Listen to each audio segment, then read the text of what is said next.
Welcome to the Golden State Media Concepts College Football Podcast, your ticket to all things college football. Are you looking to get your college football fix? Looking to get the latest news on your favorite school's team? Join us as we talk college football from the national championship to college rivalries to bowl games to the Heisman Trophy to which conference is the best. We've got you covered for the Big Ten, SEC, Big 12, Pac-12, ACC, and everything in between.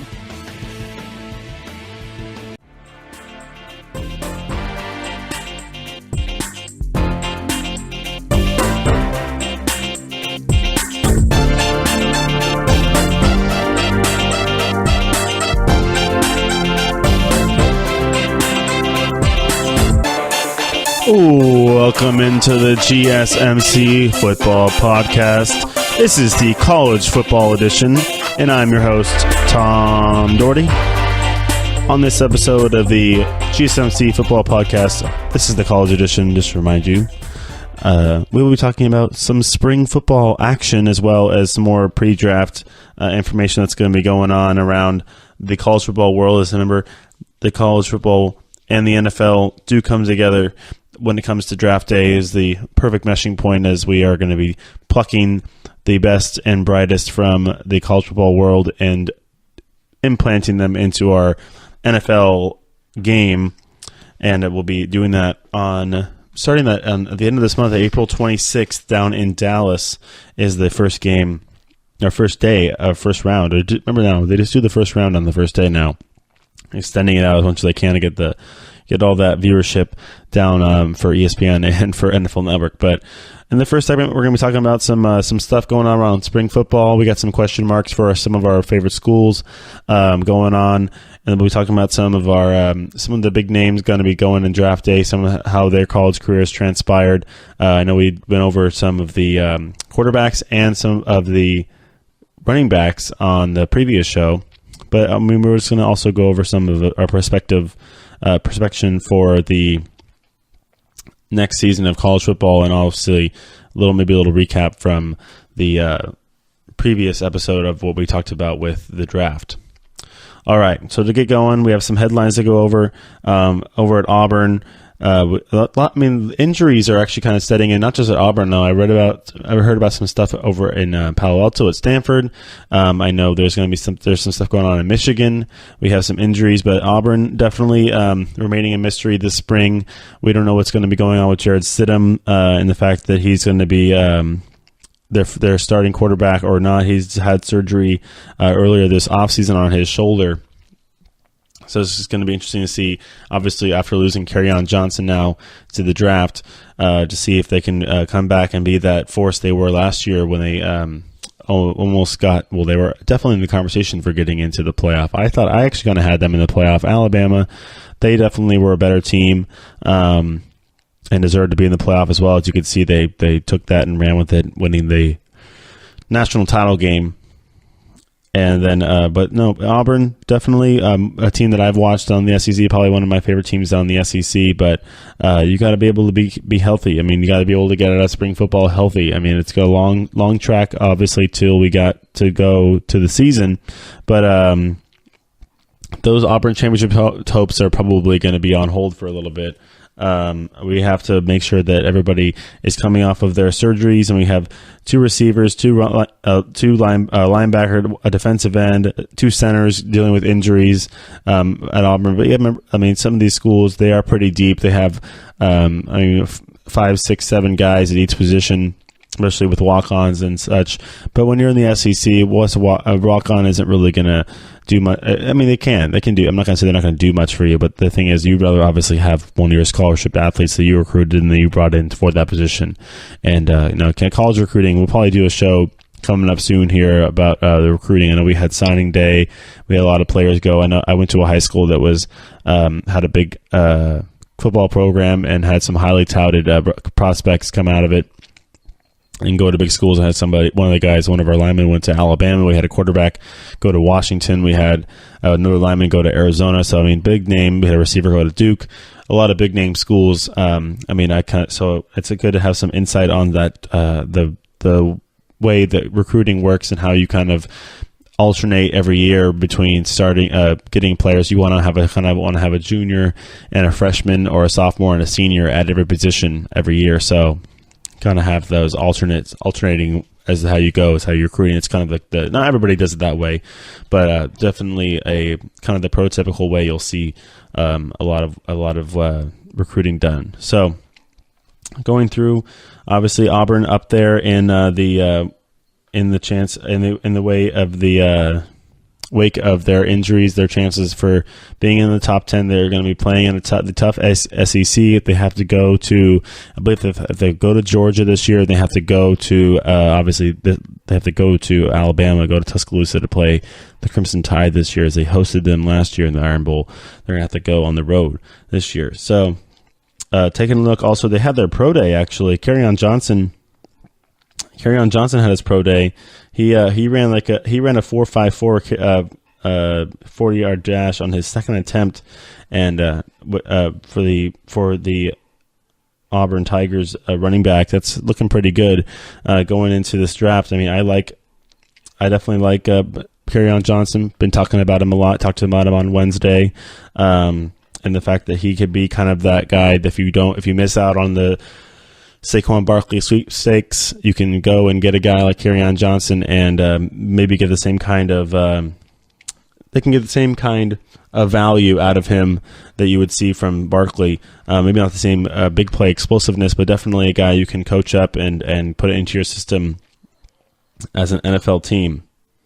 All right, so we have also another guy that we're talking about. We talked about Stanford and their issues with some injuries. They have a walk-on quarterback who is the only now quarterback at practice, as KJ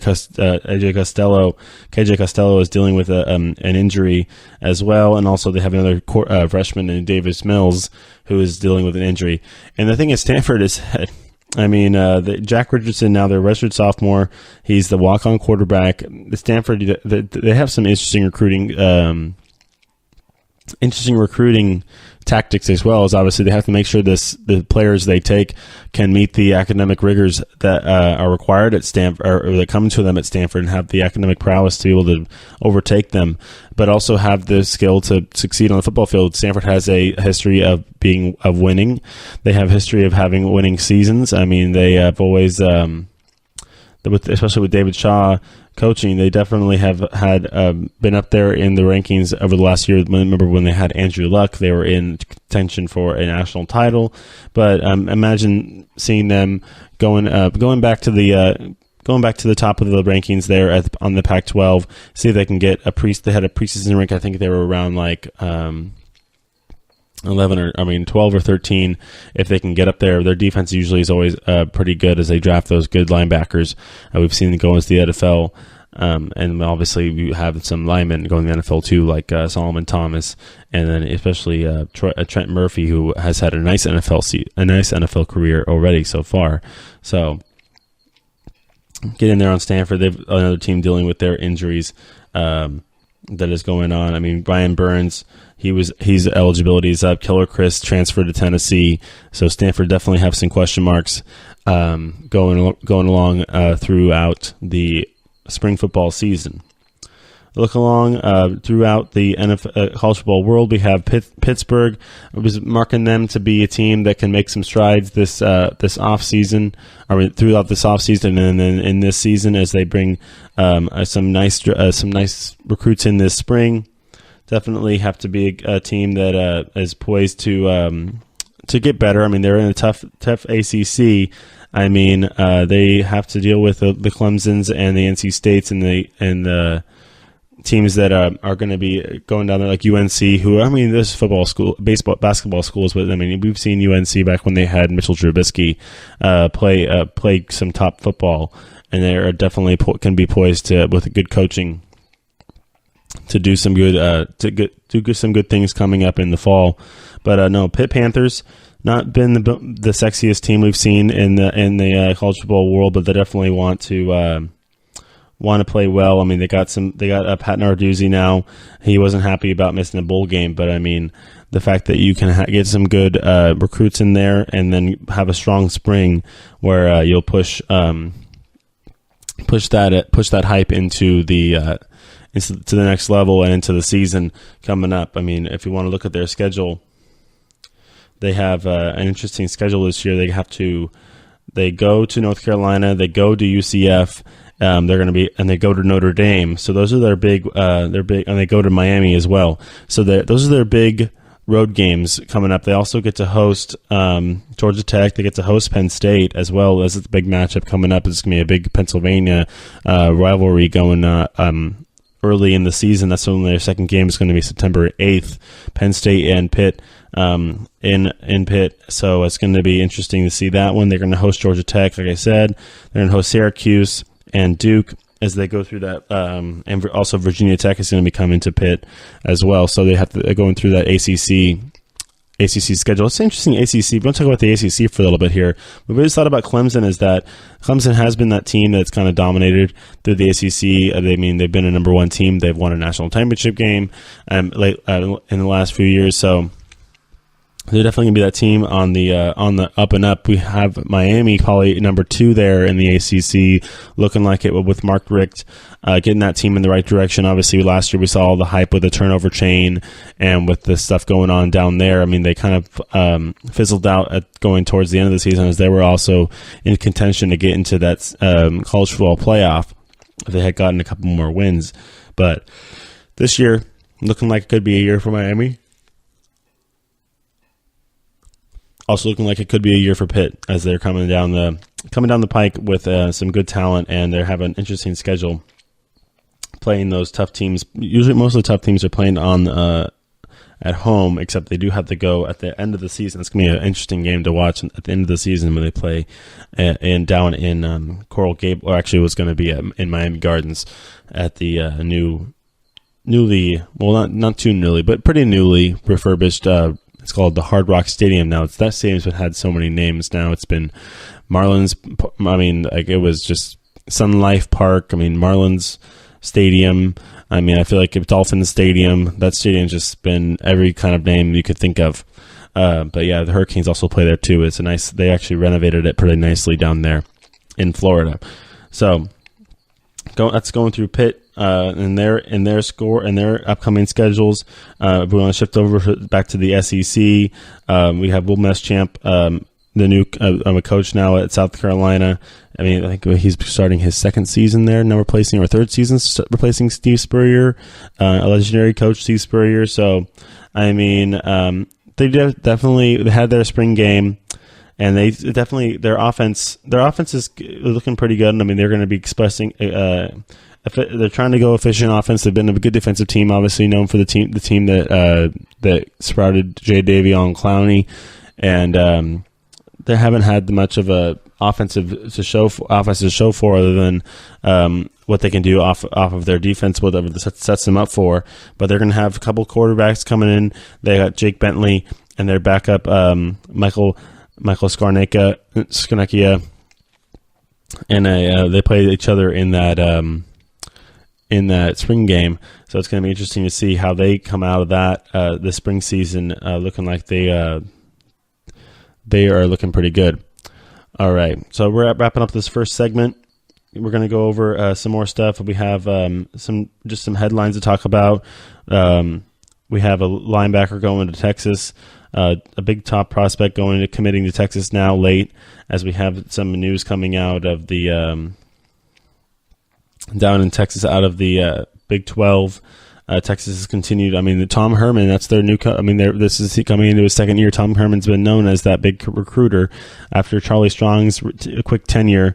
I mean, you got Tom Herman in there who definitely likes to get loud, definitely likes to be in touch with his players, and definitely wants to be the guy who's going to be the leader of that team with his charisma. I mean, he's going to be somebody who's going to be able to draw people in.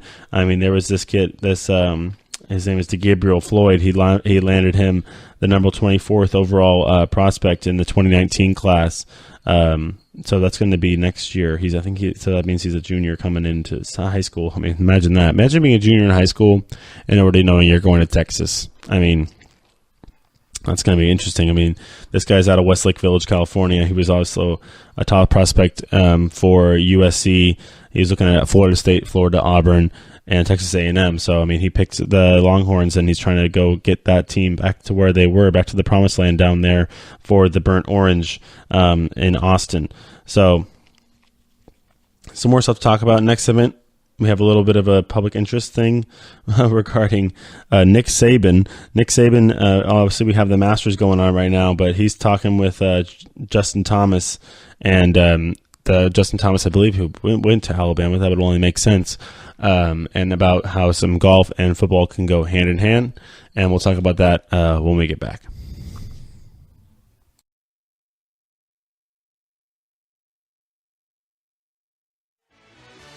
Are you looking for help for your fantasy football team? Check out the GSMC Fantasy Football Podcast. Get today's best advice on who to start, who to sit, even who you should draft. From sleeper picks to red-hot lineups, they got it all covered for you. That's gsmcpodcast.com/fantasy-football-podcast. We'll cover traditional leagues, dynasty, PPR, even IDP leagues. When you need fantasy help, there's just one show to hit up. Don't forget to like them on Facebook and follow them on Twitter. Visit gsmcpodcast.com for more info.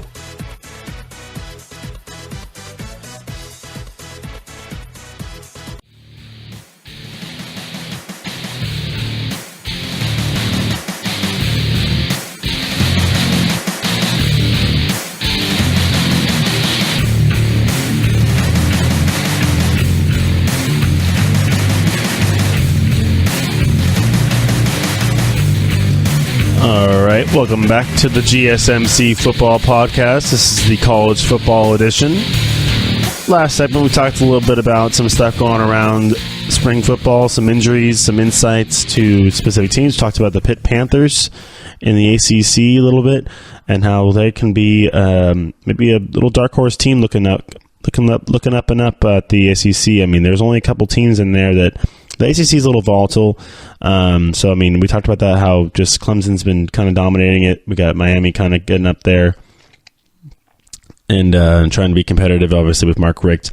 They were close to being in the chase. Well, they were in the chase, but, I mean, in the serious contention for a spot in the CFP.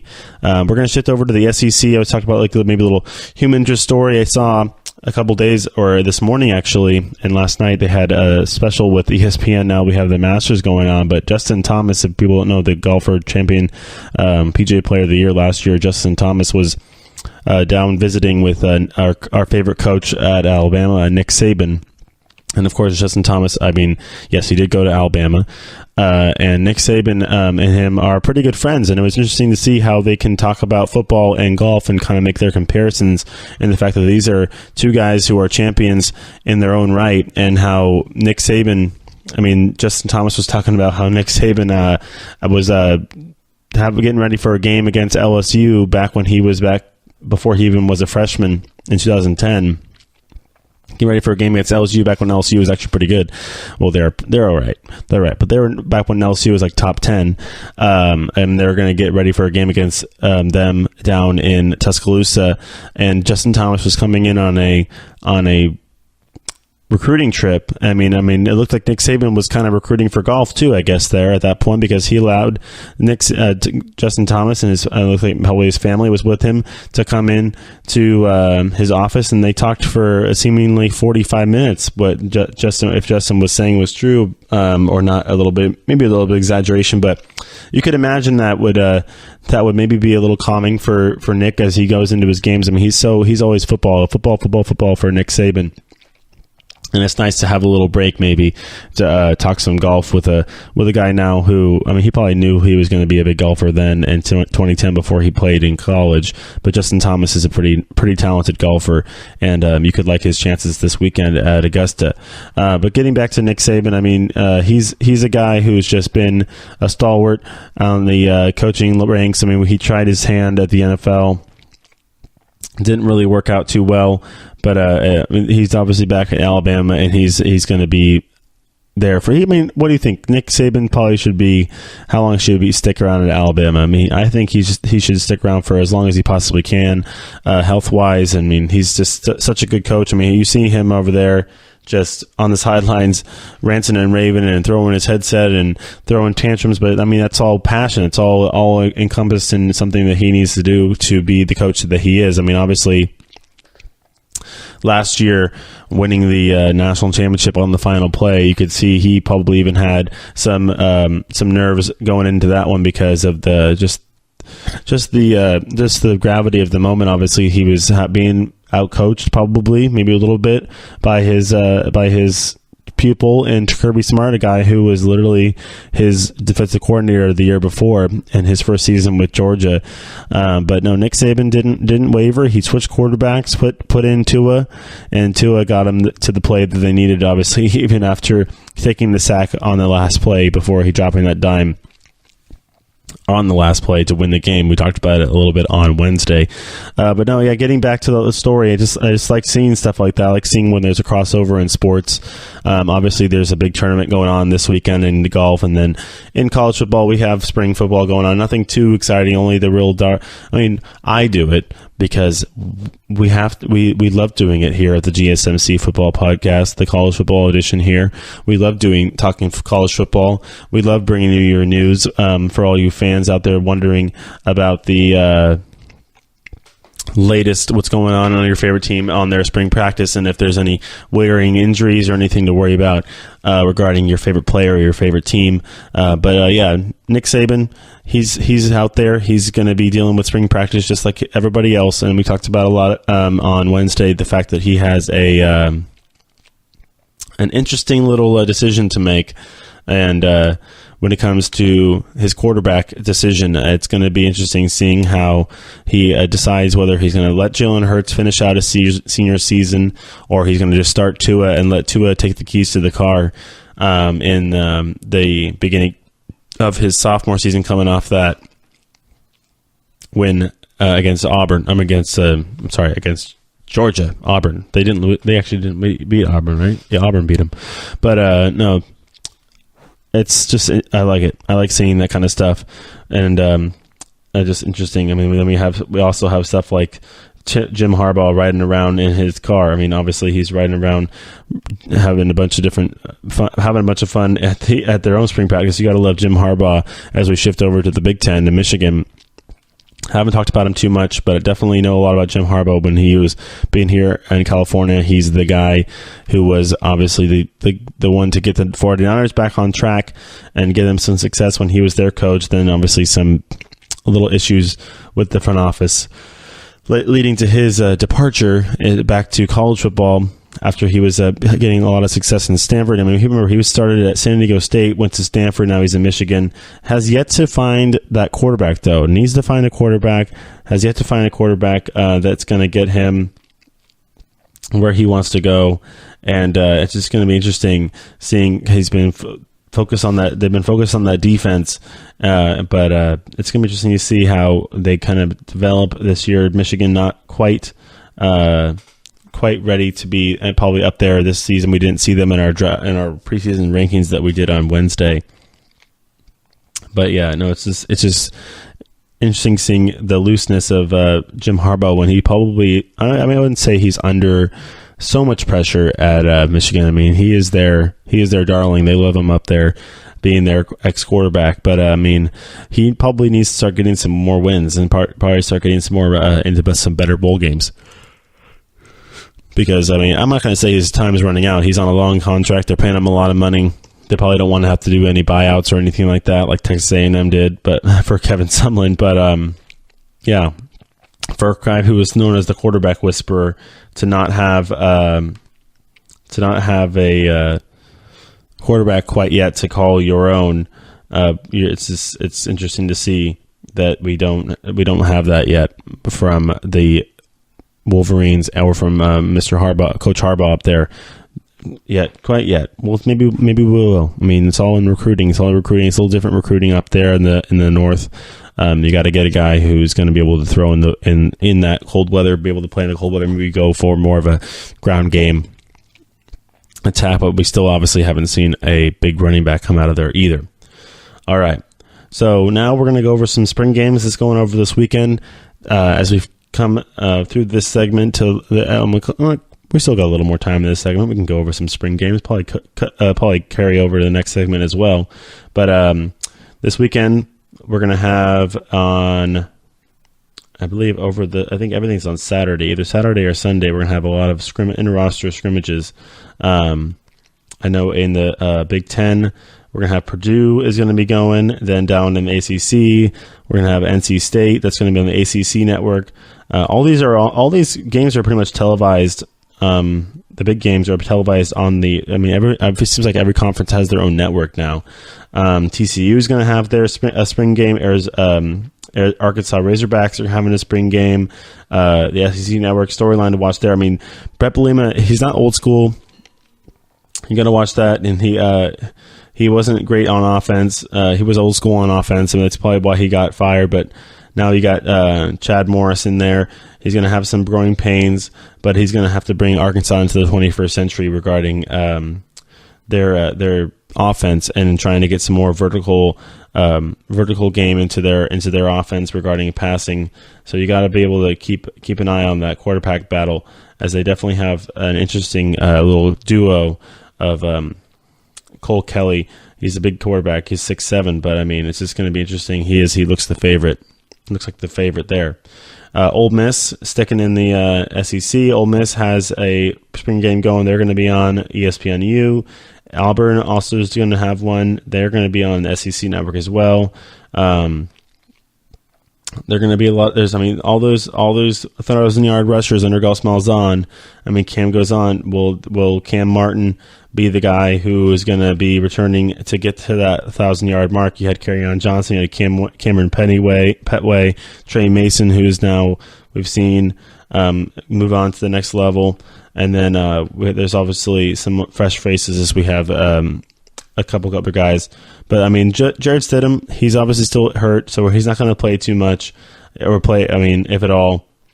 I mean, you got two other guys who've been ruled out for his injury, but I mean, they'll have some returners, but it's just going to be interesting. We talked about Auburn earlier in the show about how maybe their dreams for a title will be on hold for just a little bit.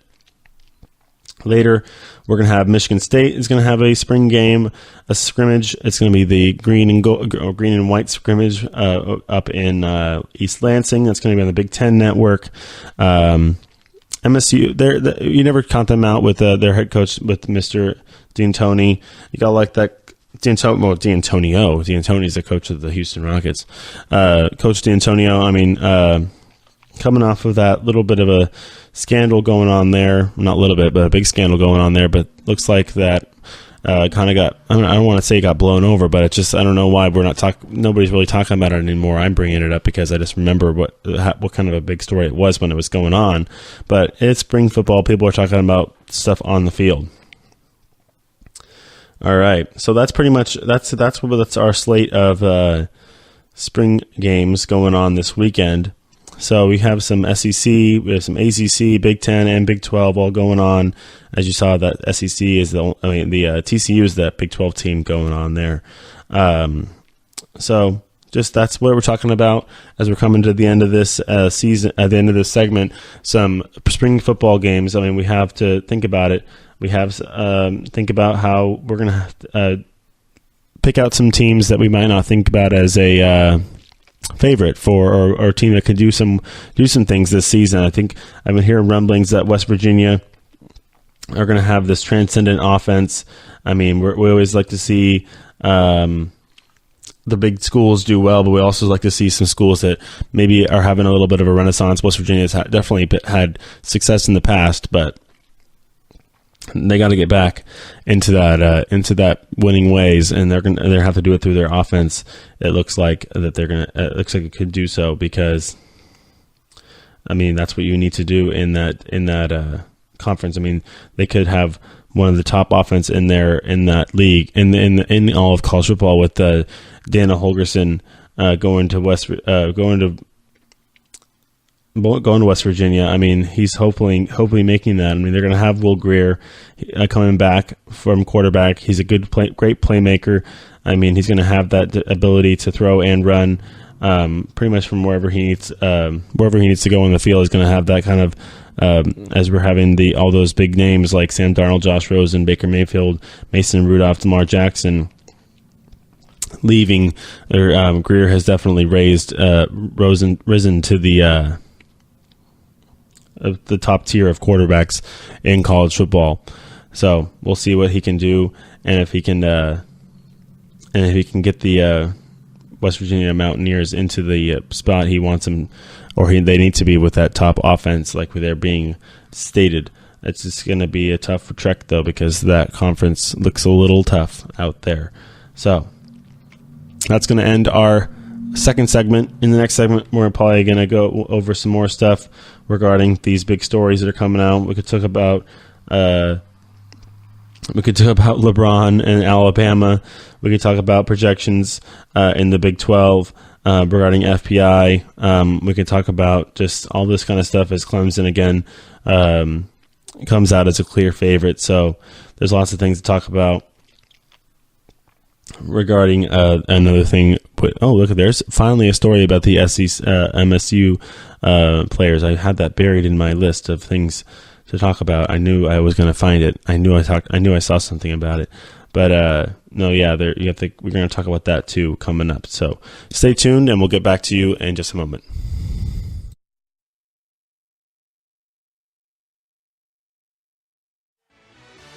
Check out the show that's built on the MMA, from the UFC to extreme cage fighting. They got the fights covered. Check out the GSMC MMA podcast. Get the latest news on past or upcoming fights. Join us as we talk to and about some of the biggest names in the MMA, past, present, and future. When it's the fight game, there's just one show to check out. GSMCpodcast.com/MMA-podcast. Don't forget to like them on Facebook and follow them on Twitter. Visit GSMCpodcast.com for more info.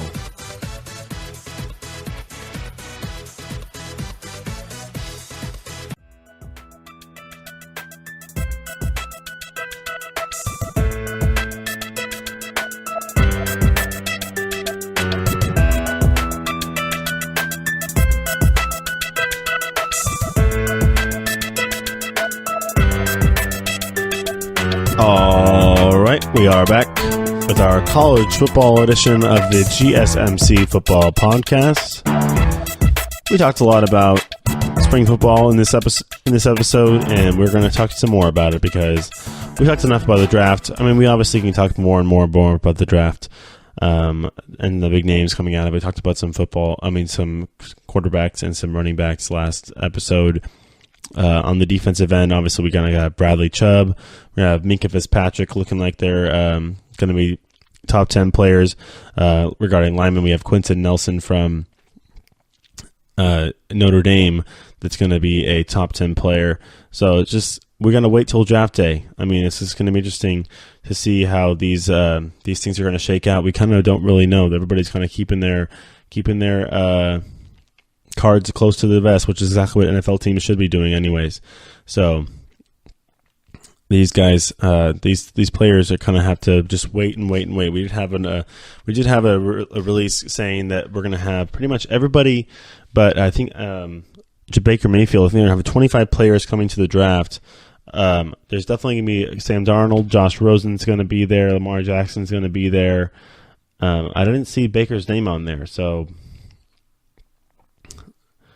I didn't see Baker's name on there. We'll see if he wants to watch at home and just see where he goes regarding where his draft position is. I think he's that fourth quarterback.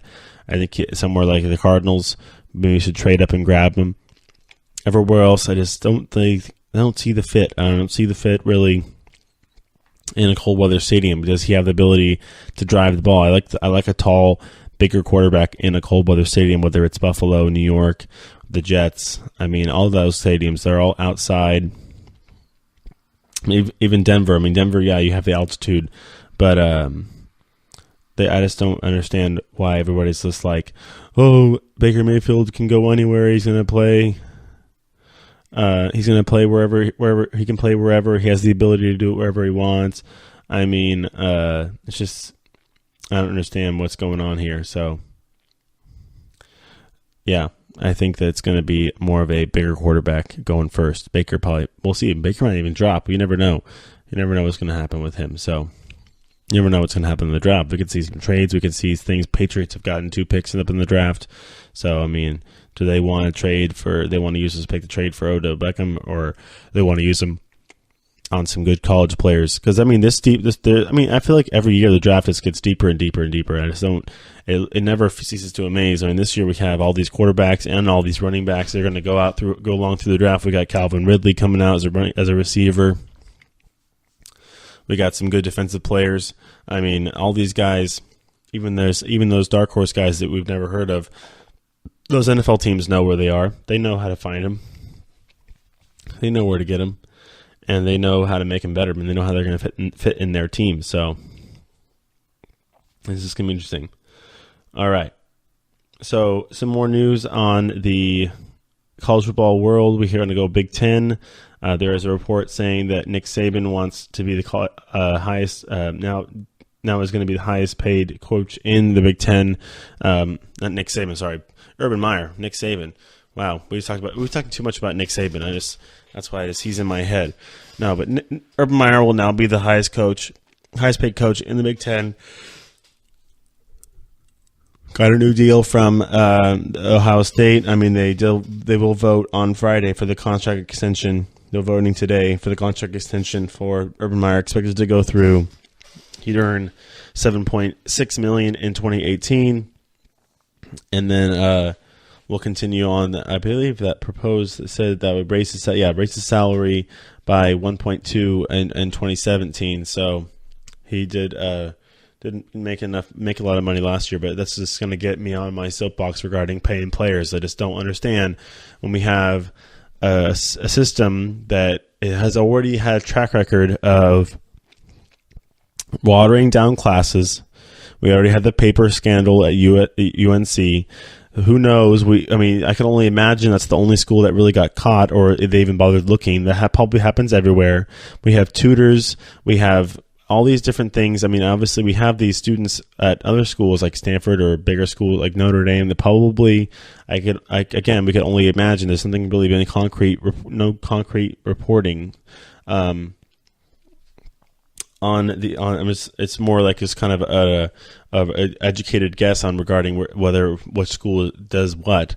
But we have these big institutions that are, big education institutions that are big on education versus like sports that kind of do the same, could do it hand in hand, like Notre Dame and Stanford. They keep them at a rigorous pace. They obviously have tutors and help. We have Richard Sherman come out and give us what the schedule is for him, what his schedule was for him every day with class and practice and weights and all the different responsibilities he had.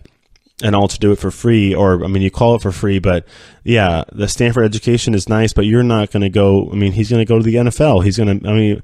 Not everybody can go to the NFL. Not everybody gets a Stanford education.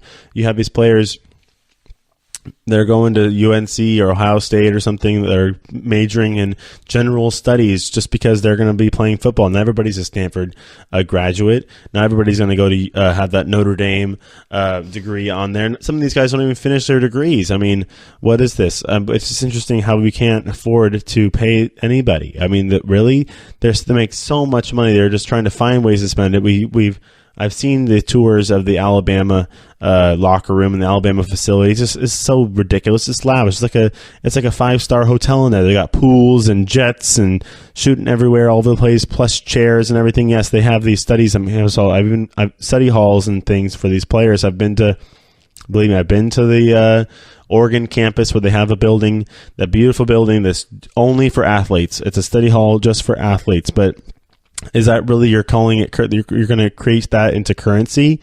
I understand there's other kids there that are paying $40,000 for education because they want to do that. They came there to get educated. When you have these athletes who came there to play football or to play basketball or play whatever sport they may be, baseball, volleyball, doesn't matter. Find a way to allegate or correlate the fact that they can either make money off themselves, off their likeness, with an agent. Why that would hurt the NCAA whatsoever makes no sense to me.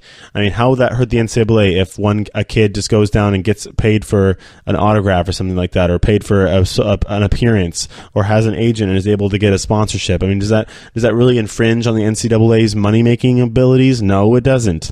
It doesn't. How is that possible? That's completely separate. The school handles their own sponsorships, and this is. I mean, the school is paying paying back to the NCAA every time. Every percentage they get from a sponsorship. I mean, we have Michigan has the Jordan everything. The first school ever to be sponsored by the Jordan brand for a football team. I mean, it's ridiculous. I mean, how much does the NCAA really get kickbacks for that? I mean, the fact that you can't pay anybody, you can't give them. Now we had to have Shabazz Napier, a college basketball player, back when he was playing the tournament, come out and say that he was going to practice hungry, he was going to bed hungry because he didn't have any money to buy food. I mean, it's just ridiculous, the fact that you can't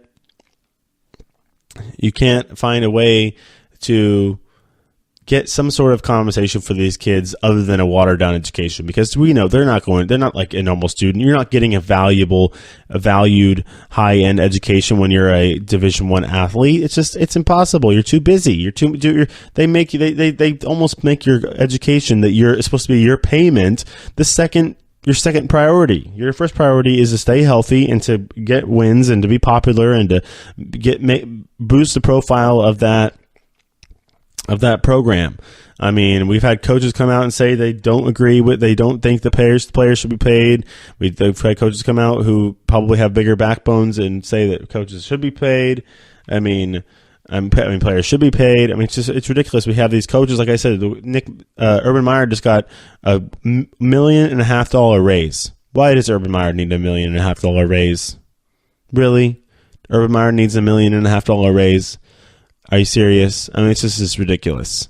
It's absolutely ridiculous.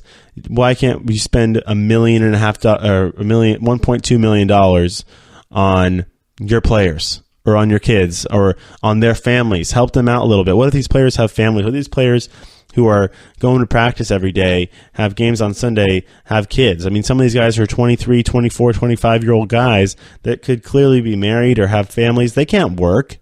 They don't have jobs. You think the mom's going to take care of the kid and work at the same time? The free education is really going to pay for diapers and pay for food for their family. I mean, that's just one example. What if they get hurt? There's no insurance. We have reports. I've read reports. I've done my own projects on the fact that there's kids out there who get hurt and our career is over, and the school's like, bye, thanks for playing. Sorry you got hurt. You're fit with this $500,000 or whatever it is. No, it's a little much, but say $50,000 medical bill. I mean, for your surgery. Have fun with that. I mean, maybe not at the major schools. They'll probably take care of that themselves, but because that's the one thing they might be able to spend some money on. But even at these smaller schools, it still costs the same to get a surgery on your leg if you have a compound fracture and you need to fix your bone in your leg, or you have you tore a muscle in your knee and you need to get, or tore a tendon in your knee and you need to get ACL surgery or MCL surgery. It's just ridiculous how you have players. Every time I see this fact that Urban Meyer now become the highest paid coach in the Big Ten. Why? Because he wanted to get paid more than Jim Harbaugh? Was that really a big deal? Jim is making more than me, so pay me more, please. Like, really? That's what you need. That's what we're getting at this point. This is what it's a competition now. Is he really in that high demand? Does he need that much more money? How much money has Urban Meyer made? How much money has he made? I need to look up his career earnings. I mean, it's just ridiculous. How much money has Urban Meyer made? Look this up for me. I mean, come on, GSMC Nation. We need to find out what is going on here in this corrupt world. We already have corruption in the NCAA basketball, where they're paying players before they even get there to come to specific schools, but they can't pay them once they're there just to compensate them for their duties. I mean, that's why you have so much money. And so much money in college football and in college basketball. And the fact that you can basically make all these lavish facilities and things, and create these crazy rings and different things that they're going to give to the players, but not the whole time there. They can't take it with them. They're not going to be going anywhere. So, I mean, exactly. You had to get paid higher than Jim Harbaugh, basically. Jim Harbaugh was number one, and Urban Meyer had to get matched to that level. I mean, it's like, oh my gosh, you have to get matched to the same level as Jimmy. Why? Why do you have to get matched to the same level as Jim? It's just ridiculous, the fact that you can't just be competent with, or be content with what you have, and just deal with it, because it's not fair to these players. It's not fair to these players. They have such high expectations. So they're on TV all the time. Their likeness is being shown all the time. They may or may not make it to the NFL, and then once they do, it's a ringer. If they're not a top third round pick at least, they're going to have to fight for a position to make it in the NFL. And then even in that league, you can get cut and not make any money. There's no guaranteed contracts in the NFL. So if you're not going to pay these players, at least let them get agents. At least let them get agents and make some money off of a sponsorship or something. Let them sponsor their local whatever, or go get some like a off-brand shoe or something like that. Why are we making everybody conform to one rule? Well, it's not. You think they're going to take advantage of it? They're already trying to bend the rules and go underneath the rules in college football, college basketball. But who knows? We just don't know if they're doing it in college football. They probably, we've already had, we don't know what's going on recruiting. They could be paying players to go to Texas or over Michigan. And we've had that guy I was talking about earlier who went to Texas. And I'm not putting anything on Tom Herman, but you never know. Tom Herman could have put make some incentives. I mean, we already had the Reggie Bush thing happen where he was given money and given some stuff to his family. I think he was given like a house or something like that. And we've had scandals already. Why can't we just let this happen organically and create parameters for these players to start their careers in college if they're already on that level? If they have the ability and the marketability to get the money for being themselves, why can't they just be themselves? It's just ridiculous. All right, I'm off my soapbox now, and that's the end of this segment. Next segment, we're going to talk about some more spring football. Maybe we talk about some more draft stuff and go over. Maybe I might just do a mock draft. Actually, I kind of feel like doing a mock draft. So in this last segment, I kind of do whatever I want, whatever I feel like. So in this last segment, we're going to talk about draft. We talked enough about spring football for this episode. We'll talk some more about it next week after those spring games happen, and we'll have some actual stuff to report other than the dates and times of them. But next segment, we're going to talk about the draft some more, and I'm going to just do a little mock draft for you guys. All right, we'll be right back.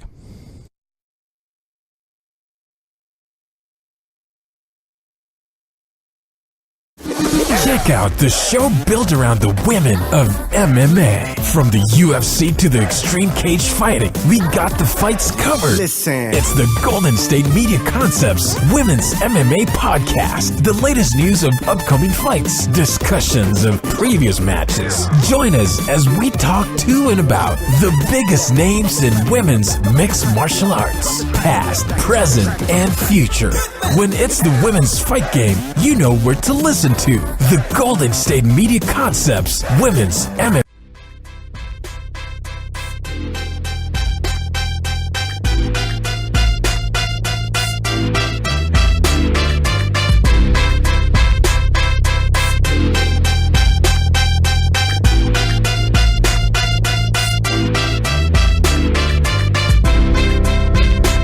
All right, welcome back to the GSMC Football Podcast.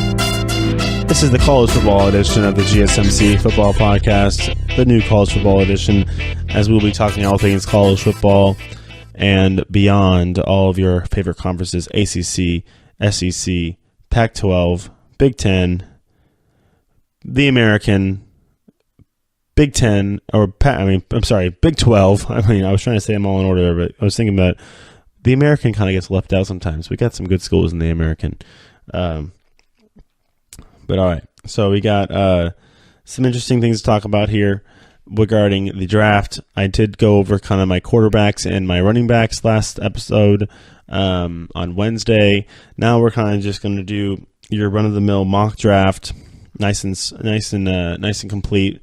I was going to do my top. Maybe we'll do either top 10 or top 15 picks, and see where it goes here. We've had some trades. Coming up, going down the pike. So we have some interesting teams trying to make some moves here. I might have to throw some trades out in my mock draft too.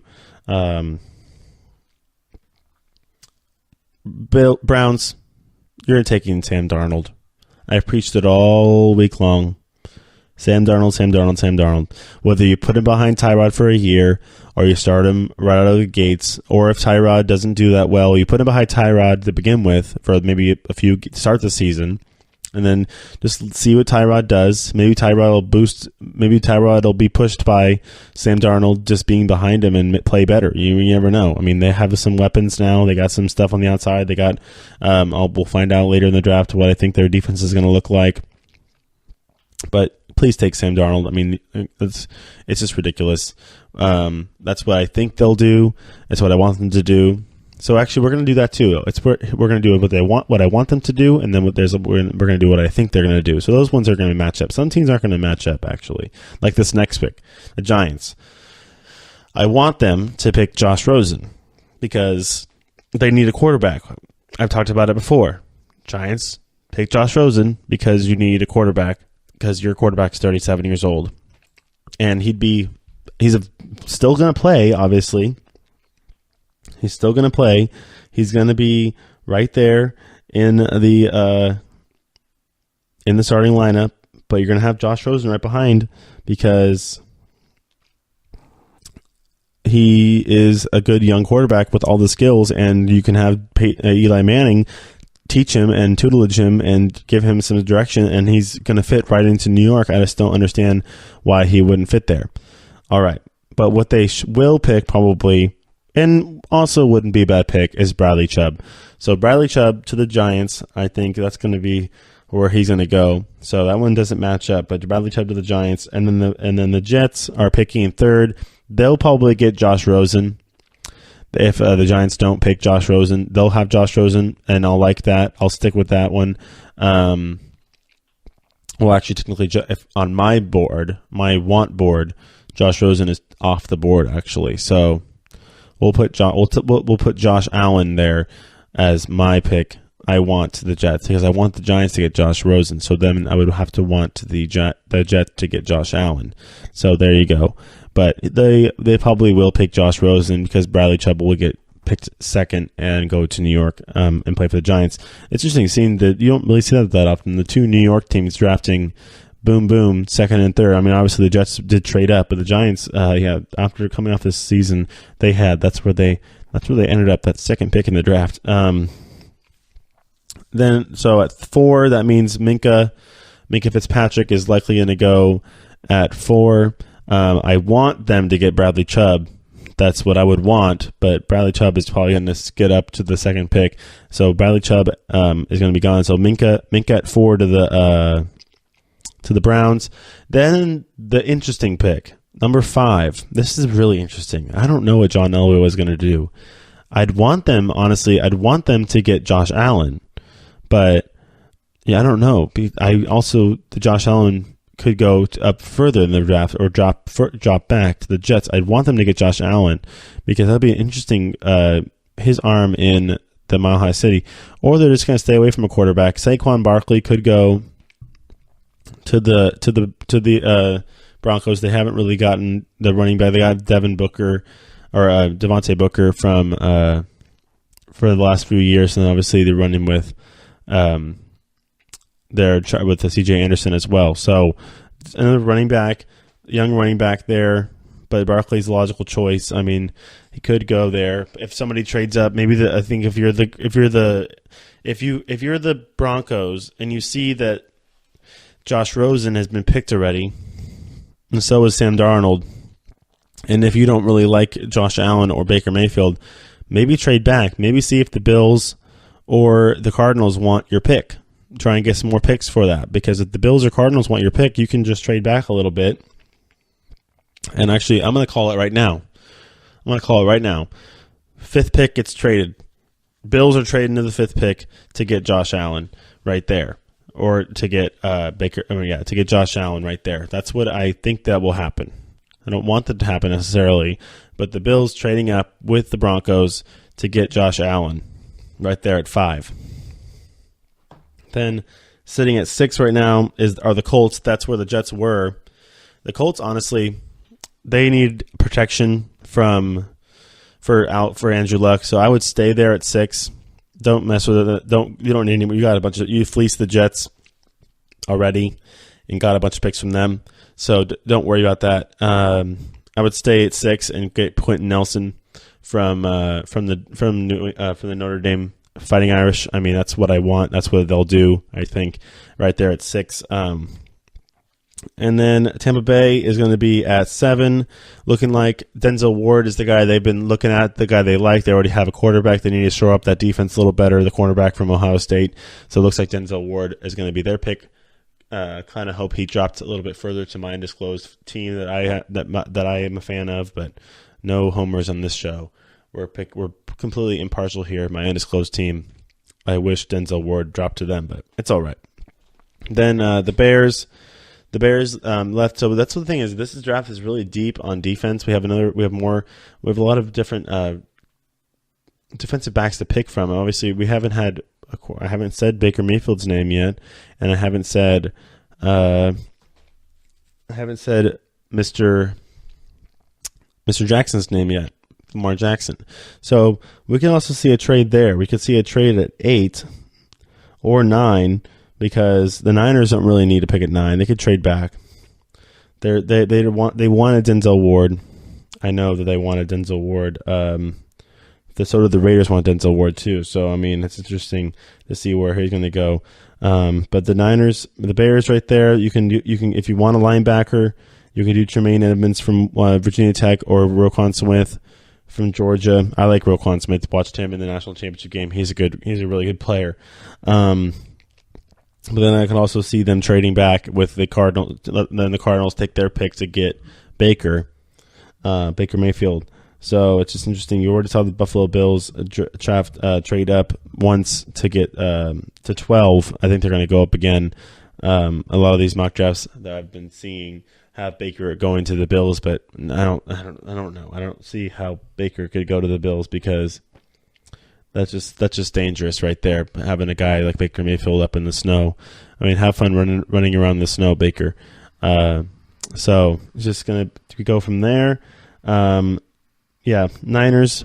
I think the Bears stick with their pick. They're going to take Edmonds. They need a linebacker. They need some help in the middle there. I'll show up the defense again. Get back to that vaunted defense. Maybe they haven't really had that number 1 linebacker since they've had Brian Urlacher. Niners, I was kind of thinking maybe they would trade up. They have a lot of picks. They have a lot of stuff. Maybe they would trade up with the Bucks to get Denzel Ward, or just stay where they are. And there's also Roquan Smith there as a linebacker. I mean, they got Reuben Foster last year from Alabama, but he's been having some issues with the law.